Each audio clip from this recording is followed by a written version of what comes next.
باللہ من الشیطان اللعین الرجیم بسم اللہ الرحمن الرحیم وصلی اللہ علی محمد وآل بیتہ الطیبین الطاہرین المعصومین۔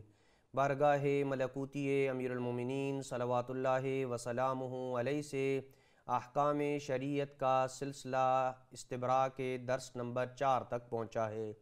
گزشتہ دروس میں ہم نے استبراء سے متعلق چند سوالات اور ان کے جوابات کو بیان کیا تھا، اور استبراء کے فائدے اور دیگر استبراء سے متعلق احکام کو بیان کرنے کے بعد سلسلہ گفتگو اس سوال تک پہنچا ہے کہ عورت کے لیے استبراء کا کیا حکم ہے۔ گزشتہ جتنے بھی مسائل ہم نے استبراء کے بتائے ہیں 3 درسوں میں، وہ مرد کے لیے استبراء کا طریقہ تھا۔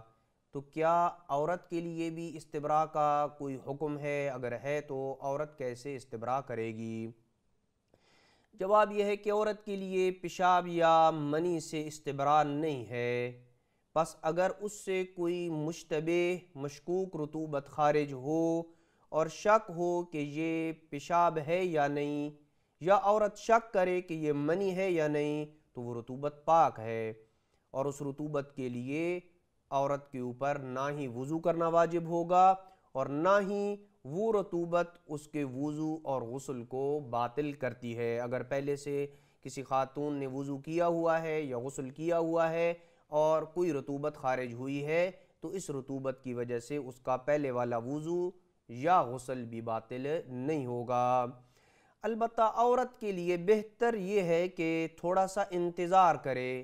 جب وہ رفع حاجت کے لیے جاتی ہے تو رفع حاجت کرنے کے بعد انتظار کرے، تھوڑا سا کھنگارے اور اپنی شرمگاہ کو چوڑائی میں دبائے اور پھر اسے دھوئے، تو اس طریقے سے اسے یہ یقین ہو جائے گا کہ اگر کچھ قطرات ہیں تو وہ نکل گئے ہیں۔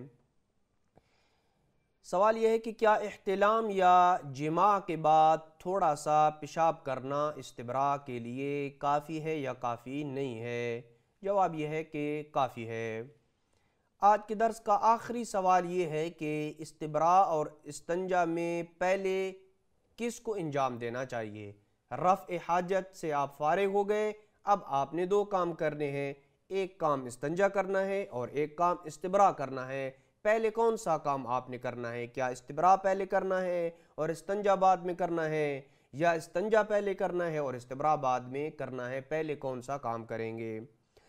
جواب یہ ہے کہ اگر پاخانے کا مقام نجس نہ ہو تو پہلے استبراء کرنا بہتر ہے، لیکن اگر پہلے استنجا اور بعد میں استبراء کیا جائے اور استبراء کے نتیجے میں کوئی رطوبت بھی خارج نہ ہو تو دوبارہ استنجا کرنے کی ضرورت نہیں ہے۔